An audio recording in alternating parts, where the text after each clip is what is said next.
It is the 21st day of January 2026. Welcome to Citizen News in Brief. My name is Wycliffe Forandi. Now, the United Democratic Alliance has dismissed claims that it has abandoned its 10-point agenda, insisting the framework remains intact even as it engages the ODM party. Speaking at the UDA headquarters, party leaders say the talks are about strengthening a long-standing relationship that goes beyond the 2027 elections. They also assured supporters that the discussions with ODM will not undermine UDA's ties with its other coalition partners. It's that we have with our partners within the larger Kenya Kwanza coalition remain intact and very valid. We cannot go to look for new partners and lose the old ones. And I think the president has been very clear on the need to unite the nation. And so in that effort, we are reaching out to everybody.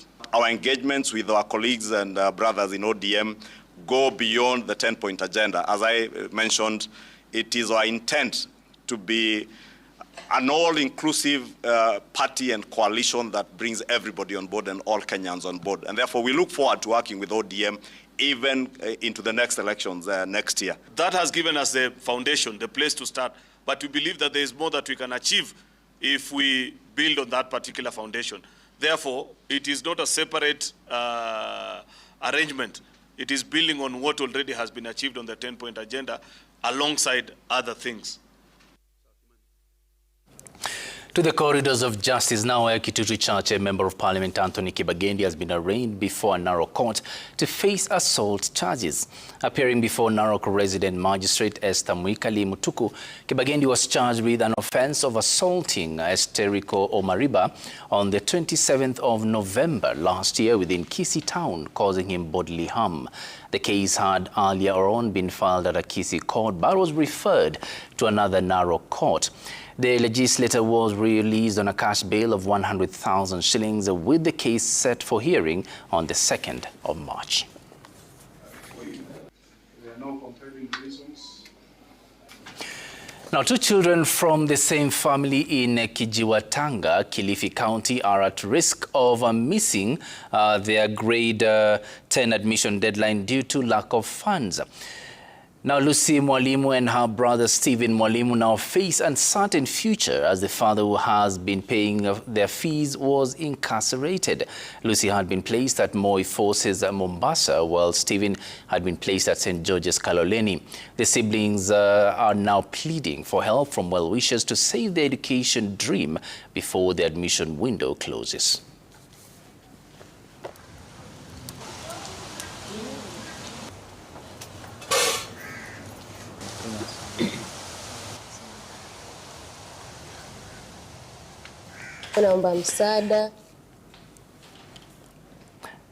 Now, let's go back to our earlier story where Kitutu Chache, Member of Parliament Anthony Kibagendi, has been arraigned before a Narok court to face assault charges. Appearing before Narok resident magistrate Esther Mwikali Mutuku, Kibagendi was charged with an offense of assaulting Esterico Omariba on the 27th of November last year within Kisii town, causing him bodily harm.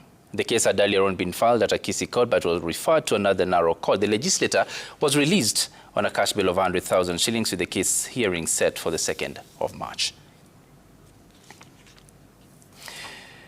Now, to matters education, hundreds of grade 10 learners from across the country are still stuck at home after failing to raise the required fees. A spot check by Citizen TV established that some chiefs advise parents to take their children to the nearest C4 schools for grade 10 admission in order to beat the extended deadline. Now, in Kericho, residents rounded up would be grade 10 learners in Tuluet village in anticipation of securing admission with the help of the area chief. The government had begun a mop-up exercise led by chiefs in a bid to ensure more learners are admitted to grade 10 by the lapse of the deadline today.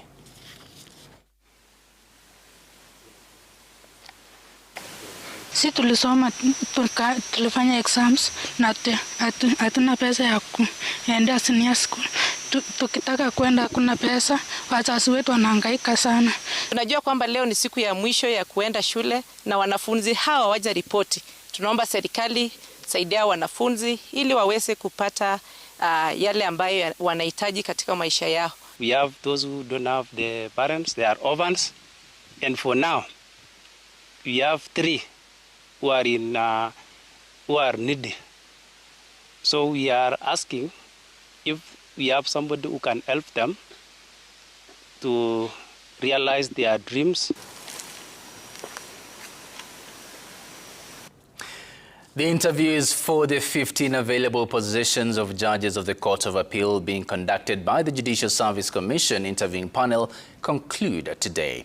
A total of 4 candidates led by Justice Samson Odhiambo Kongo of the Environment Court in Kisumu appearing before the Chief Justice Martha Koome-led panel to 6 slots in the appellate chamber. The 3 other candidates are Justices Brian Ongaya, Joseph Kiplagat and Munyao Sila.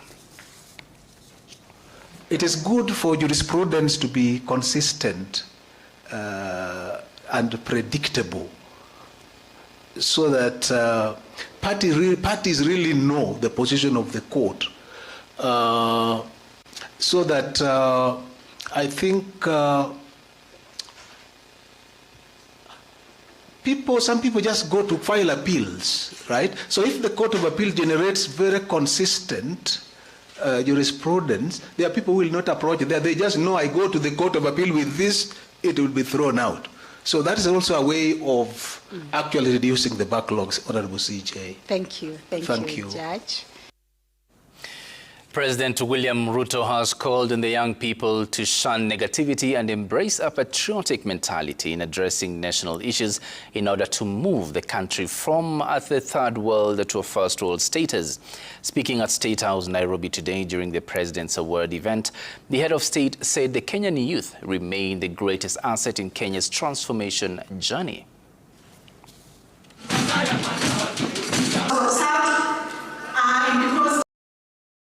Kenya to a first world status within our lifetime. I did so with absolute confidence in the extraordinary potential of the young people of our nation. I am confident that our youth possess the capability, the energy, the talent, and the resolve to turn our grand ambition into reality. As I have said before, and I say it again today, with conviction, Kenya's youth rank among the very best in the world in terms of our human capital development. A Milimani court has ordered Safaricom to allow former Nairobi Central Police Station Officer Commanding Station, that is OCS, Samson Tala, to renew his SIM card after it was reportedly declined unless he has a court order. Tala, who appeared before Magistrate Caroline Nyaguthi to testify in a case in which he alleges a misuse of his phone while in the hands of investigators from the Independent Policing Oversight Authority, through his lawyer Danstan Omari, told the court that attempts to replace the SIM card has been unsuccessful after the service provider allegedly insisted on a court directive on the same. Talam told the court that his phone, which was taken as part of investigations, was allegedly used to solicit for money which was to be used to secure his release from custody after his arrest following the death of blogger Albert Ojwang while in police custody. The case will be mentioned on the 25th of March 2026 for further directions.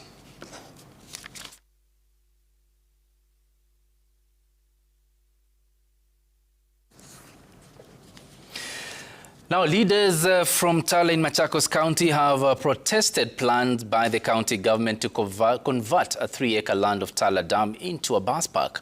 The leaders, led by Dr. Charles Kialo Kilonzo, say that they will not allow the draining of the dam, which they say is a lifeline of hundreds of people who rely on the water from the dam. The dam was allegedly constructed by the locals to serve them as a source of drinking water and irrigation for the farmland.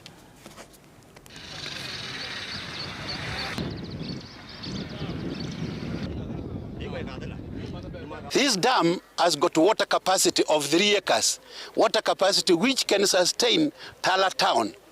This dam, when it was constructed, people over those 90 years have been fetching water from here for construction, for domestic use, for their animals.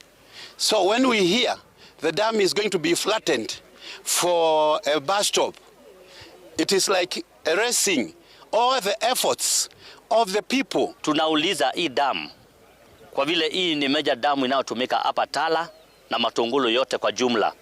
Mijengo yote ambayo inajengwa hapa Tala inatumia hii damu. Kuna watu wanakuja kuosha manguo zao hapa, kuna watu wanakuja ng'ombe zao zinapata maji hapa, ndege wanapata maji hapa. Kunao mimea watu wanachota maji wanaenda kunyunyizia maji yao hapa.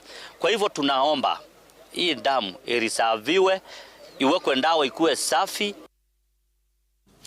Healthcare services in Nairobi County remain paralyzed as the healthcare workers' strike entered its 29th day, disrupting service delivery across public health facilities.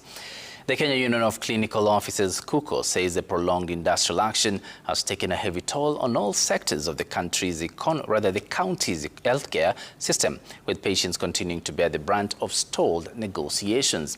The union blames the Nairobi County government for failing to address their demands, warning that the crisis will persist unless an urgent resolution is reached. We have been here for Kamukunji with the health workers, and we have gone around our facilities in Nairobi. And I can tell you the situation we have is dire. Many patients are coming here at 8 in the morning and leaving in the evening without being seen, especially those who cannot afford private care services. Those who are having to go to the private facilities, they are informing us that they are actually being exploited, where whatever they were paying there prior, now that the demand has gone up because the county is not offering services,